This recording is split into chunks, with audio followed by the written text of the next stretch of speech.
আসসালামু আলাইকুম। আজ আপনাদের ভিতরে কথা বলতে চলেছি ভিভো Y27 এই ফোনটি নিয়ে। এই ফোনটি আমাদের বাংলাদেশ মার্কেটে রিলিজ হয়েছে মাত্র 22,999 টাকায়।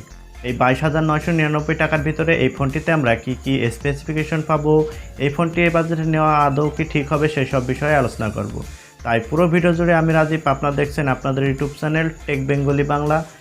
যারা নতুন এই চ্যানেলে অবশ্যই চ্যানেলটি সাবস্ক্রাইব করে পাশে থাকবেন এবং যারা অলরেডি সাবস্ক্রাইব করেছেন তাদেরকে অসংখ্য ধন্যবাদ। তো চলুন বেশি কথা না বলে আজকের ভিডিও শুরু করি। ভিভো Y27, ভিভো তাদের ভিভো Y27e এর সাকসেসর হিসেবে কিন্তু এই ফোনটি লঞ্চ করলো। ভিভো Y27e এর ছোট ভাই বলাই যায় ভিভো Y27। এই ফোনটিতে কিন্তু খুব ভালো দিক আছে। ফোনটির ডান সাইডে আমরা পেয়ে যাচ্ছি ভলিউম আপ ডাউন বাটন এবং তার নিচেই থাকছে ফিঙ্গারপ্রিন্ট সেন্সর। এখানে কিন্তু side mounted fingerprint sensor use করা হয়েছে। ফোনটির নিচের সাইডে ব্যবহার করা হয়েছে charging port, USB Type-C port এবং লাউড স্পিকার। এবার কথা বলা যাক এই ফোনটির ডিজাইন এবং বিল্ড কোয়ালিটি নিয়ে। এই ফোনটির ডিজাইন এবং বিল্ড কোয়ালিটিতে ব্যবহার করা হয়েছে পলিকার্বনেট প্লাস্টিক বডি। এখানে কিন্তু পলিকার্বনেট প্লাস্টিক বডি হওয়ার সত্ত্বেও কিন্তু দেখে মনে হবে না পলিকার্বনেট প্লাস্টিক বডি ব্যবহার করা হয়েছে, কারণ এর ডিজাইনটা অনেক গ্লাস ফিনিশ দেওয়ার চেষ্টা করেছে ভিভো। আর ভিভোর ডিজাইনের দিক থেকে আগাগোড়াই এক্সপার্ট। ভিভো গ্রাহকের মন কিভাবে ধরতে হবে সে কিন্তু ভালো করেই জানে। এবং ফোনটির বডির থিকনেস আমরা পাচ্ছি 8.1 মিলিমিটার, যার কারণে কিন্তু অনেক স্লিং হতে চলেছে এই ফোনটির।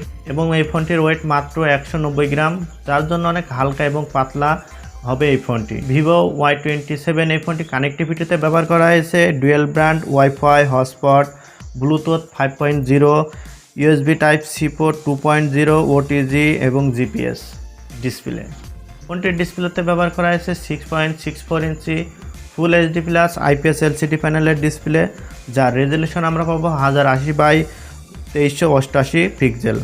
এবং ফোনটির ডিসপ্লে পিপিআই আমরা পেয়ে যাচ্ছি 395 ডেনসিটি। এই ফোনটির পিপিআই 395 ডেনসিটি হওয়ার কারণে আমরা যখন আউটডোরে ফোনটি ইউজ করব কোনো সমস্যা হবে না। ডাইরেক্ট সূর্যের আলোতে ব্যবহার করলেও কিন্তু ভালো দেখা যাবে এর ডিসপ্লে।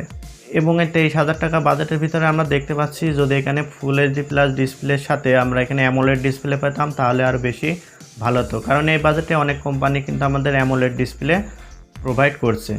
ব্যাটারি সেকশনে এই ফোনটিতে ব্যবহার করা হয়েছে 5000 mAh হিউজ বড় ব্যাটারি এবং আমরা এখানে পাচ্ছি 44 ওয়াটের ফাস্ট চার্জিং সুবিধা। এখানে আমরা রিভার্স চার্জিংয়েরও সুবিধা পাবো। এটা ভালো দিক, এই ফোনটিতে আমরা 5000 mAh ব্যাটারির সাথে 44 ওয়াটের ফাস্ট চার্জার পেয়ে যাচ্ছি। ফোনটির ব্যাটারি ব্যাকআপ আশা করা যায় খুব ভালো হবে, আপনারা একদিন অনায়াসে পার করে দিতে পারবেন এর ব্যাটারি থেকে। অপারেটিং সিস্টেমে এই ফোনটিতে ব্যবহার করা হয়েছে অ্যান্ড্রয়েড 13, ভিভোর নিজস্ব OS ফান্টাস OS 13। একদম লেটেস্ট ভার্সন কিন্তু আমরা অ্যান্ড্রয়েডের পাচ্ছি। এবং ফোনটি আমাদের বাংলাদেশ মার্কেটে একটি র্যাম ভ্যারিয়েন্টে পাওয়া যাবে, সেখানে ব্যবহার করা হয়েছে 6GB LPDDR4X র্যাম এবং ফোনটি 128GB স্টোরেজে কিন্তু পাওয়া যাবে। আমরা স্টোরেজ সলিউশনে পাবো UFS 2.2 চিপসেট। এই ফোনটির চিপসেটে ব্যবহার করা হয়েছে মিডিয়াটেকের হেলিও G85, একটি গেমিং চিপসেটই বলা যায়। এই বাজেটে আমরা এর থেকে ভালো চিপসেটও কিন্তু অন্য কোম্পানি থেকে পেয়ে যাই। জানি না কি বুঝে ভিভো আমাদের এই G85 এই চিপসেটটি আমাদের প্রোভাইড করছে। এবং এই G85 প্রসেসরটি কিন্তু 12 ন্যানোমিটার টেকনোলজিতে বেস্ট করে তৈরি চিপসেট। এবং এই চিপসেটের সিপিইউতে আমরা পাচ্ছি অক্টোকর, যার ক্লক স্পিড 2.0 GHz। এবং ফোনটির জিপিইউতে আমরা পাচ্ছি মালি G52 MC2। আর আপনারা যারা মোটামুটি গেম খেলবেন তাদের কোনো সমস্যা হবে না, ইজিলি হ্যান্ডেল করতে পারে সব রকম গেম এই চিপসেটটি। এবার কথা বলা যাক এই ফোনটির মোস্ট পার্ট এর ক্যামেরা নিয়ে।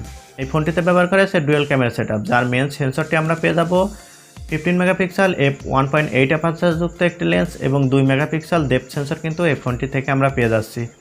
এবং এখানে একটি আলট্রা ওয়াইড অ্যাঙ্গেল লেন্স হলে আরও বেশি ভালো হতো। এবং এই ফোনটির 50 মেগাপিক্সেল ক্যামেরার অ্যাপারচার f1.8 হওয়ার কারণে কিন্তু খুব ভালো ছবি পিকচার আপনারা নিতে পারবেন, কোনো সমস্যা হবে না। আর ভিভোর ফোন বলতে ক্যামেরা সেন্ট্রিক ফোনই হয়ে থাকে, আপনারা খুব ভালো ছবি কিন্তু নিতে পারবেন এর এই 50 মেগাপিক্সেল ক্যামেরা থেকে। এবং এই 50 মেগাপিক্সেল ক্যামেরা দিয়ে আমরা সর্বোচ্চ ভিডিও রেকর্ডিং করার সুবিধা পাচ্ছি 1080p 30 fps। এখানে 1080p 60 fps ভিডিও রেকর্ডিং করার সুবিধা থাকলে আরও ভালো হতো। আর যদি এখানে 4K থাকতো তাহলে কোনো কথাই ছিল না। যেহেতু এই ফোনটিতে আমরা 1080p 30fps এ ভিডিও রেকর্ডিং করার সুবিধা পাবো, আশা করা যায় এই ফোনটি থেকে আমরা খুব ভালো কোয়ালিটির ভিডিও কিন্তু পেয়ে যাব। এবং এই ফোনটির ফ্রন্ট সাইডে ব্যবহার করা হয়েছে 8 মেগাপিক্সেল ক্যামেরা।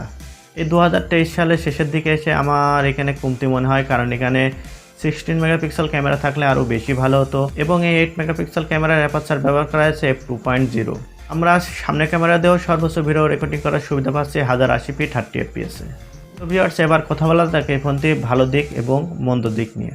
তো প্রথমে আমরা এই ফোনটির ভালো দিক নিয়ে আলোচনা করি। ভালো দিক বলতে এই ফোনটিতে ব্যবহার করা হয়েছে 6.64 ইঞ্চি big full HD plus screen, এটা ভালো দিক।